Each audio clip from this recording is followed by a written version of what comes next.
Et si la dépendance était un message déguisé, un appel à l'aide de ton âme qui essaie de te dire qu'il y a quelque chose qui mérite d'être vu, reconnu, entendu, mis en lumière? C'est de ça qu'on va parler aujourd'hui.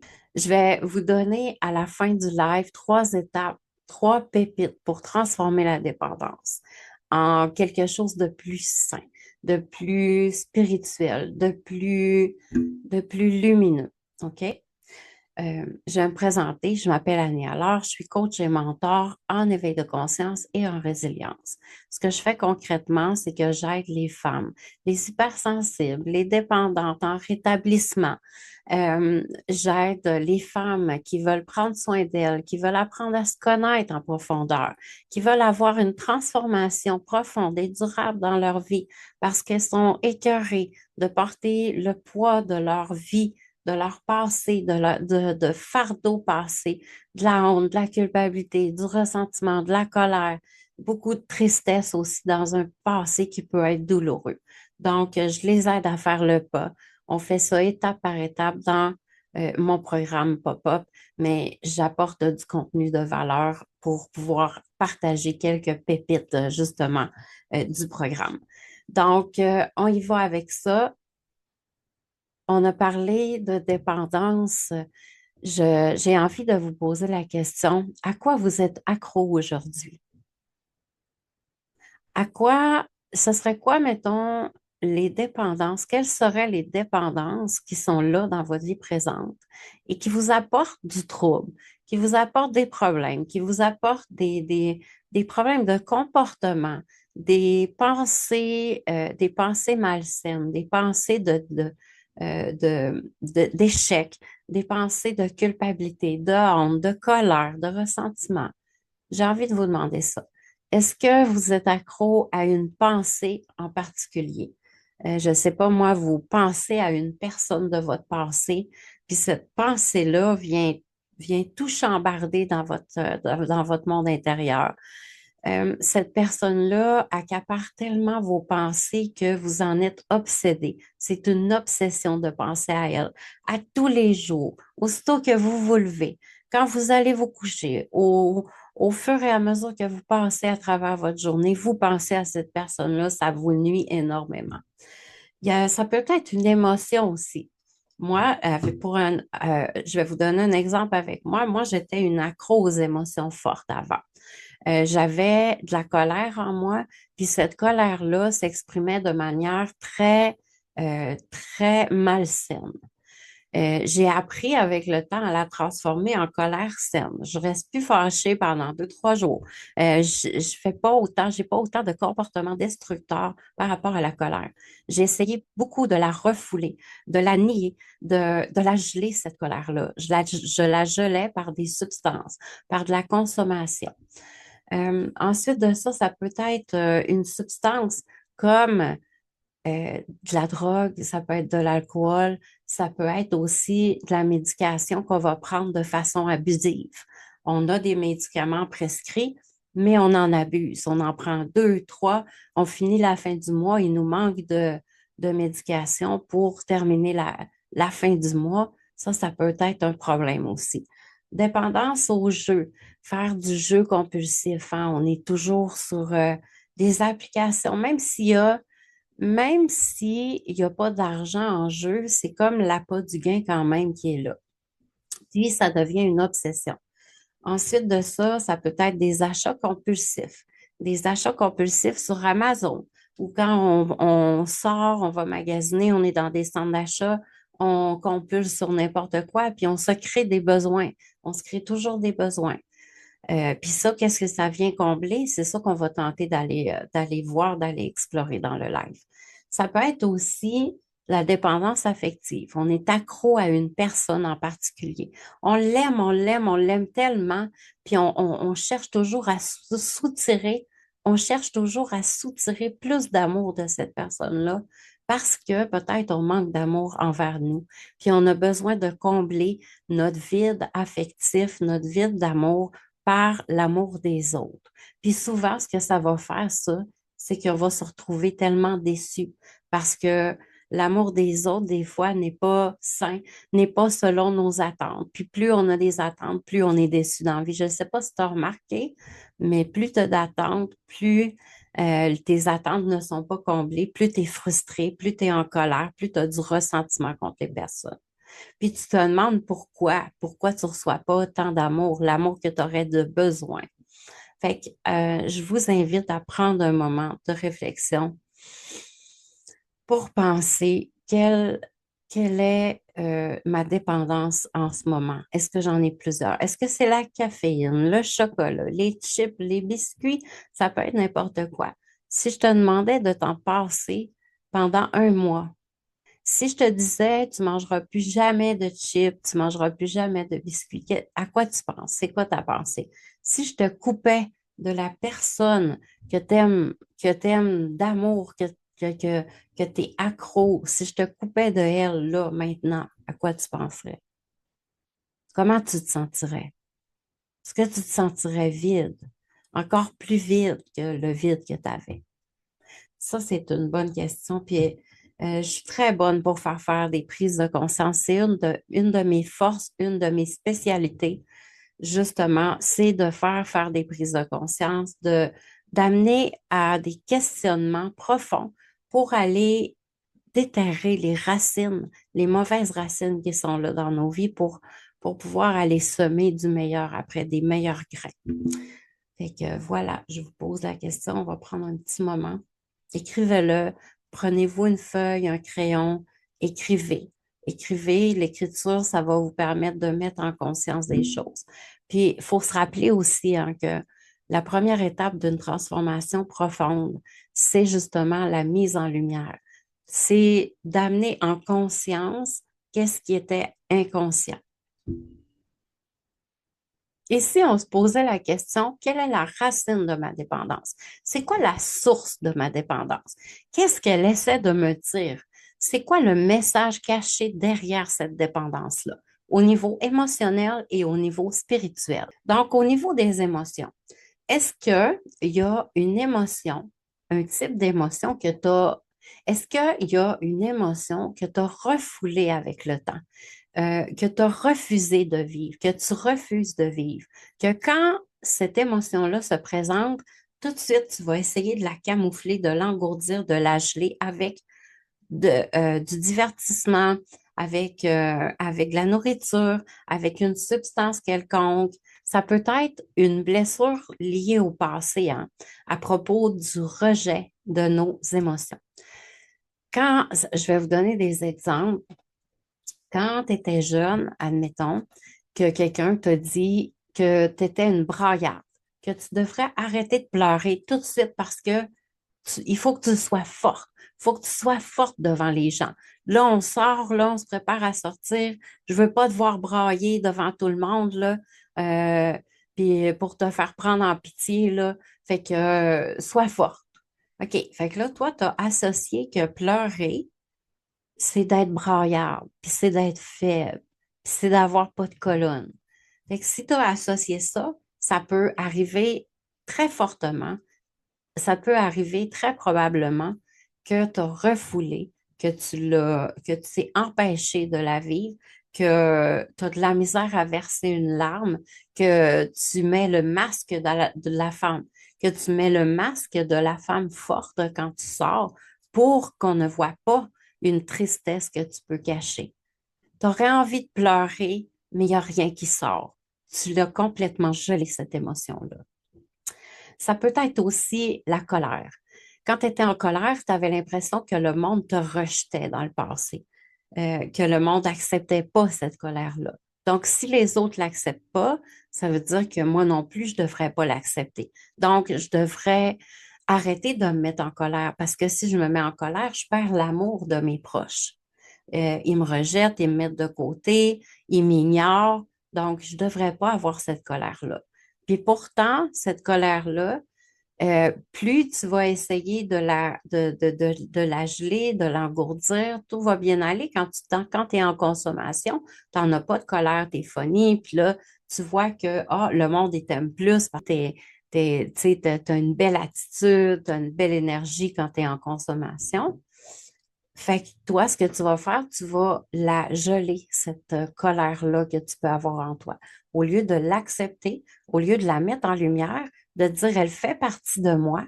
OK? Je n'ai pas besoin de mettre une étiquette, je ne suis pas que colère, mais elle fait partie de moi. Si on a refoulé une colère qui était là, ça peut arriver qu'on fasse de l'obsession pour ne pas se mettre en colère. On veut tellement pas être en colère. Puis à un moment donné, quand on explose, on se sent tellement coupable. On se sent moins que rien. On se sent pas bonne d'avoir encore explosé. Puis, on va tenter encore d'aller l'engourdir ou sinon, pire encore, on va aller se punir de s'être mis en colère. Moi, je me suis punie énormément, oui, avec la consommation, mais avec la nourriture. J'allais me punir comme ça, j'allais outre-manger, puis comme ça m'engourdissait, puis en même temps, ben, c'était une punition parce que ça porte des conséquences de trop manger.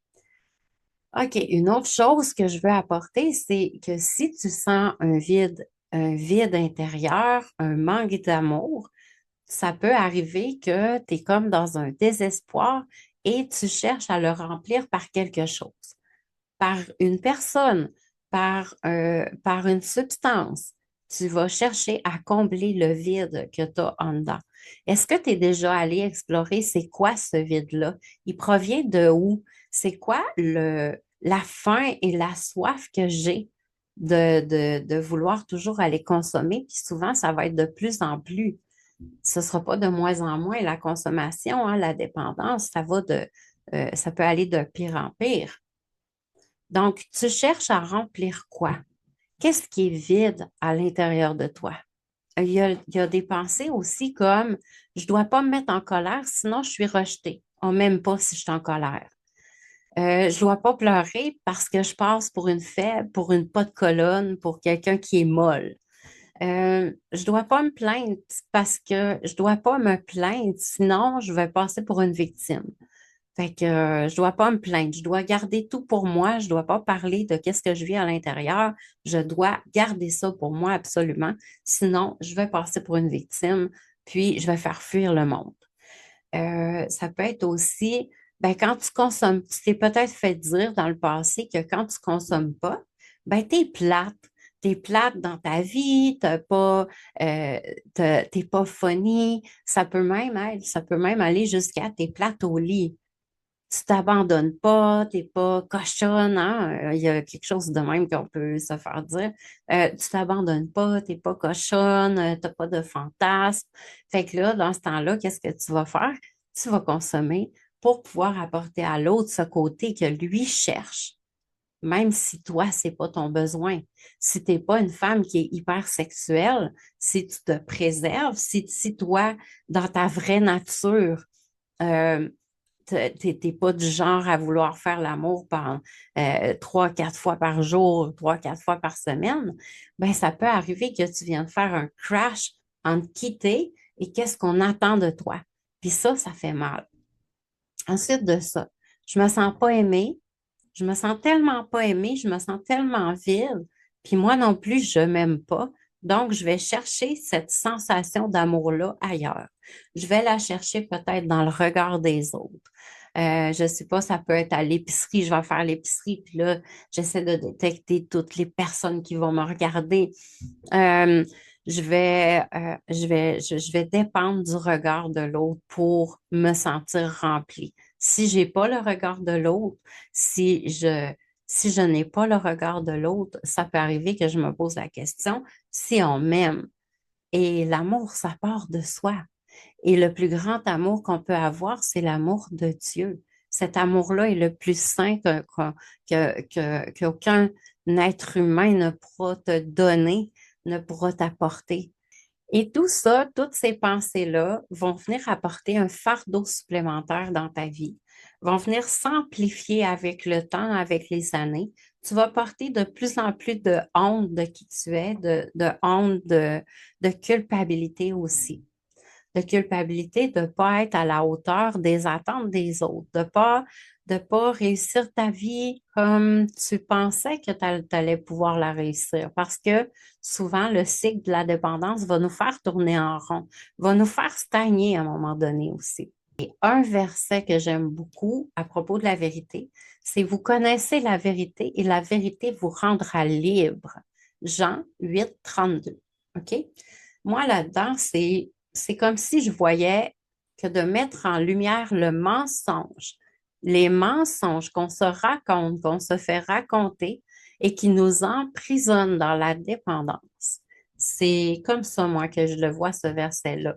C'est d'aller mettre en lumière et de briser le mensonge qu'on s'est raconté, qu'on se fait raconter par le malin, par les autres, par nous-mêmes aussi. On se raconte des mensonges à soi-même sur qui on est vraiment.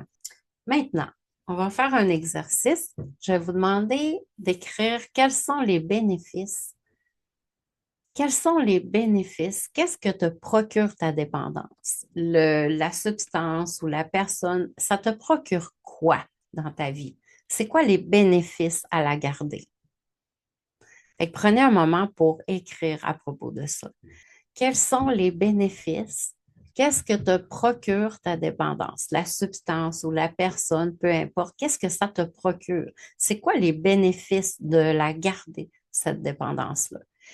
Quel vide elle essaie de répondre? La dépendance essaie de répondre à un vide, à un manque. Quel manque elle essaie de combler, de remplir? Est-ce que c'est un manque d'amour? Un manque d'amour pour moi, pour les autres, des autres? Quand je consomme, je suis plus funny. Sinon, je suis plate, je suis sérieuse, je suis rigide, je suis contrôlante. Donc, je vais aller, ça, c'est les bénéfices. Quand je consomme, je suis une autre personne. Je suis une autre personne. Ça parle. Je sais pas si ça parle à ton cœur, ça, mais si je te dis que quand tu consommes, tu es une autre personne. Tu n'es pas toi réellement dans ta totalité.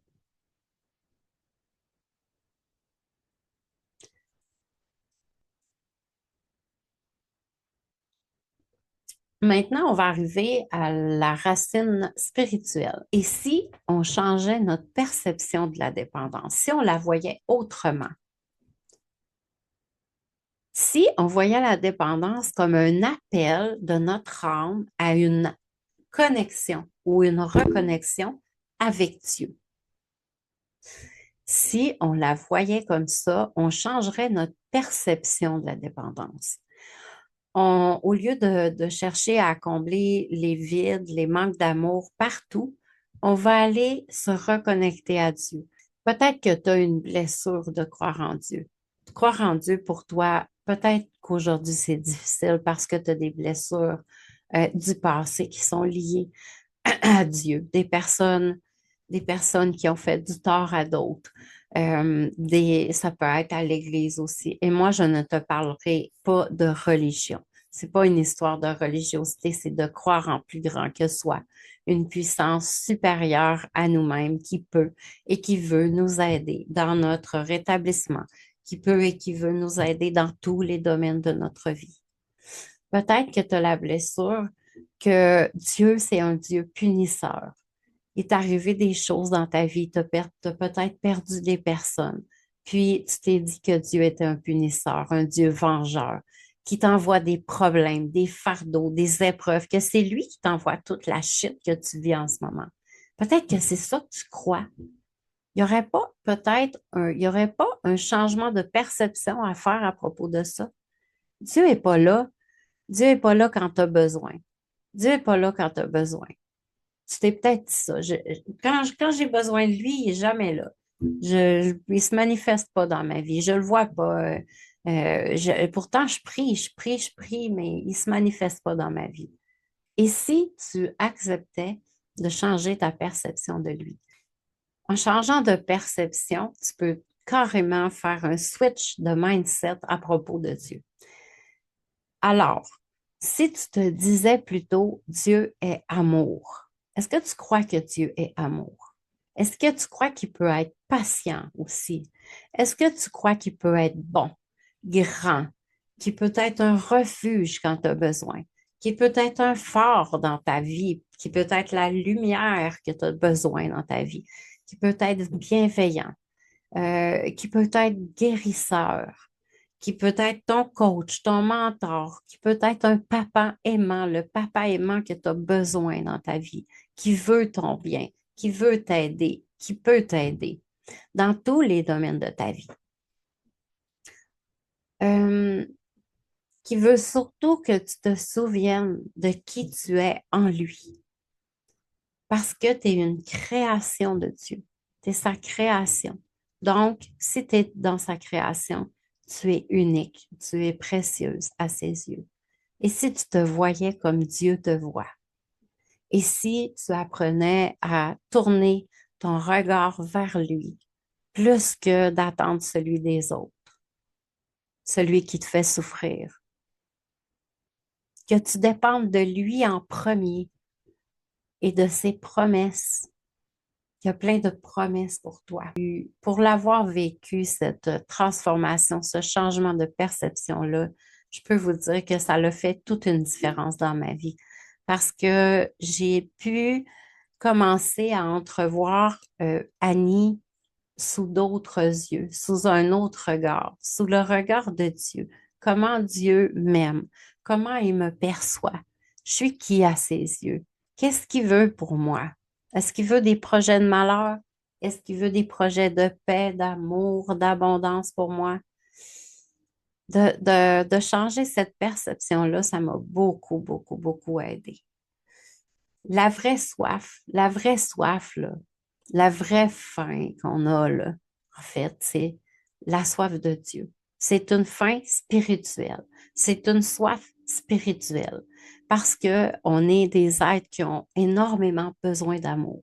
On a besoin d'amour. Mais cet amour-là, souvent, on va aller le chercher dans le regard des autres, on va aller le chercher dans les autres, on va soutirer de l'amour aux autres. Puis on va finir par s'épuiser parce qu'on a des attentes, puis nos attentes ne sont pas comblées. Et si on plaçait nos attentes envers Dieu? Et si on les plaçait en Dieu?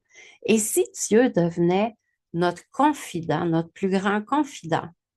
Puis j'ai mon amie Yvette dernièrement qui me dit, tu sais, quand il y a des personnes qui ont de la misère à prier, qui ont de la misère à avoir comme une relation avec Dieu, elle me dit, donne-leur le truc de placer une chaise en avant d'eux autres, puis de faire comme si elle parlait à Dieu, comme s'il était là devant elle, puis comme si il t'entendait. Fait que là, tu peux te plaindre, tu peux pleurer, tu peux crier après si tu veux. Tu peux te déverser sur lui. Tu peux lui demander. Tu peux te plaindre. Après, tu peux faire des demandes. Tu lui adresses tes demandes. Tu pries. Tu dis, aide-moi. Aide-moi dans tous les domaines de ma vie. J'ai besoin de ça. Je veux vivre ça. Parce qu'il y a un monde incroyable de possibilités, de potentialités qui dort, qui sommeille en dedans de nous, puis qui demande à être réveillé, qui demande à être exploré, exponentialisé. Et souvent, c'est ça, on est tellement engourdi par la dépendance, par, euh, par le bruit autour, par le divertissement qui se passe. On est constamment divisé, éparpillé, puis on se demande pourquoi on file aussi croche. Fait qu'assois-le en avant de toi, puis fais tes demandes, fais-lui tes demandes. Comment t'aimerais te sentir? Euh, Demande-lui comment faire pour pardonner aussi. Le pardon est tellement essentiel dans notre développement spirituel. Dieu, il va pas te condamner. Il guérit. Il guérit et il veut nous reconnecter à sa vérité. Parce que, comme on l'a dit tantôt, la vérité vous rendra libre. C'est par la vérité qu'on est libre. Puis c'est en arrêtant de se mentir à soi-même. Parce que quand on se ment à soi-même, on ment aussi aux autres. On ment à Dieu. Fait que, puis en Dieu, il n'y a aucune obscurité. Il n'y a aucune obscurité. Dieu veut qu'on vienne à lui, qu'on vienne à la lumière, qu'on mette en conscience tout ce qui est inconscient encore, qu'on arrête de faire du déni avec ça et qu'on mette tout en lumière. Comme ça, une fois que c'est en lumière, ça ne peut plus retomber à l'ombre. Fait que si tu as mis ton passé en lumière, tu as mis peut-être les choses qui te faisaient le plus de mal, tu les as mis en lumière, tu as accepté que ça fasse partie de ton parcours, que ça fasse partie de toi, ça va être beaucoup moins souffrant pour la suite. Donc, d'essayer de se rappeler que la vraie soif qu'on a, la vraie faim, c'est pas dans les dépendances qu'on va la trouver, c'est une faim spirituelle, c'est une soif d'amour spirituel, et non physique, ce n'est pas physique. Venez à moi, vous tous qui êtes fatigués et chargés, et je vous donnerai du repos. Matthieu 11, 28. Je vais le répéter parce que c'est vraiment bon. Quand tu es fatigué, tu es surchargé, tu portes un énorme fardeau sur tes épaules de culpabilité, de honte, de ressentiment. J'en parle souvent de ça, hein, parce que ce fardeau-là, je l'ai porté tellement d'années, tellement longtemps. Et ma mission aujourd'hui, c'est d'être capable d'apporter des prises de conscience pour que les femmes soient en mesure de se retrouver, de se reconnecter à elles, de se reconnecter à Dieu aussi, celles qui s'en sont éloignées. Moi, quand je m'éloigne de Dieu, quand je fais les choses par moi-même, plus qu'une semaine, là, ça va pas bien dans ma vie. J'ai besoin de revenir toujours à lui constamment. Donc maintenant, je lui consacre toujours un temps par jour, à tous les jours. Parce que quand je le passe, il y a quelque chose qui manque. J'ai besoin de son amour, j'ai besoin de ses promesses.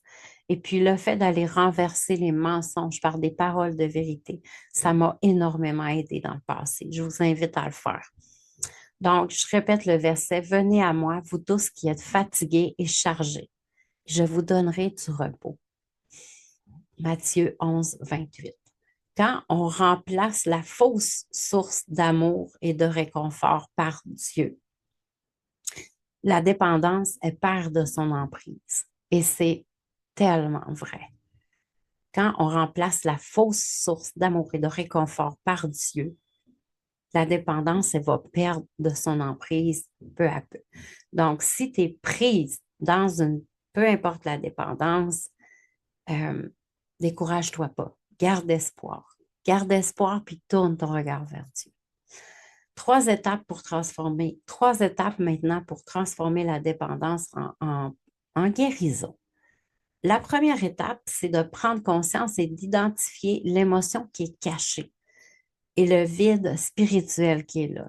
C'est de les identifier, d'en prendre conscience, de mettre ça en lumière. L'émotion qui est cachée derrière la dépendance. C'est quoi que tu as essayé de refouler, que tu as nié, que tu as refusé dans ta vie? Fait écris une émotion qui est associée à ta dépendance. La deuxième étape pour transformer la dépendance, ce serait de détruire la fausse croyance, le mensonge, de détruire le mensonge et de l'échanger contre une vérité divine, contre une promesse, contre un verset de vérité, un verset qui va élever ta conscience, un verset qui va venir t'édifier. Donc, renverser le mensonge par la vérité, par une parole de vérité. OK. Donc là, maintenant, ce que je vais te demander de faire, si tu veux faire l'exercice, tu vas pouvoir aller te chercher un verset biblique.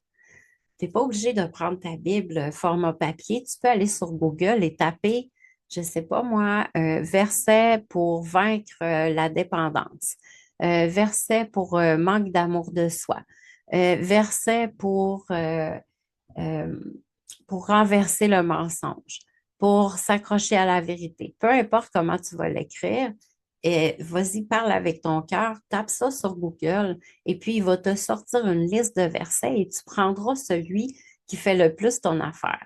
Puis une fois que tu vas l'avoir écrit, médite-le, confesse-le pendant plusieurs jours et tu vas voir une transformation au niveau de la pensée, du mensonge que tu avais, de croire plus en la vérité.